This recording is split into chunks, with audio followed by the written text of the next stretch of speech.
Hi, Ted Kranzler here, and today we're talking about communication. This is something we all do on a daily basis, but how well we communicate, that's another story.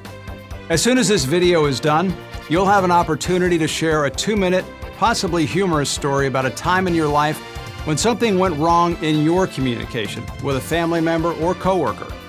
So keep that in mind. I'm going to begin with a story. Everybody loves a good story. The other day I was out running errands and I needed to go by the bank to make a deposit. As I got out of my air-conditioned car, I felt the wave of heat and realized that today was going to be a real scorcher. Walking by some of the other cars in the parking lot, I noticed a small puppy in the front seat of a car, and the windows weren't even cracked to let in the cool air. I remember thinking, I sure hope the owner will be back soon. When I got inside the bank, the line was almost back to the door. There were probably 30 people ahead of me, and the line was moving very slowly. To the right of the line, there were a few offices with windows facing the lobby. On one of these windows, there was a row of those motivational posters. You've seen them before. They have a pretty picture and a big bold word and a description underneath.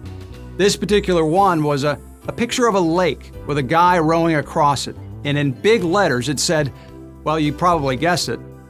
That's right, passion. You see, without passion, we just wander aimlessly through life. We need a reason to get up in the morning and a reason to go to work and be the best we can possibly be. As I stood in that line, waiting for what seemed like it had to be 37 minutes, I was reminded of a time when my doctor told me I had to cut out dairy because of the lactose. While he was telling me this, my mind started to wonder. Okay, full disclosure. This video is actually a personality test. If you're wondering if this guy is ever going to make a point, chances are you're a D. If you're still thinking about the 2-minute story you're going to deliver at the end, you're probably an I. No, it was Mr. Grendelman. And no, it was Mr. Farnsworth. If all you can think about is a fictitious puppy and a hot car, you might be an S.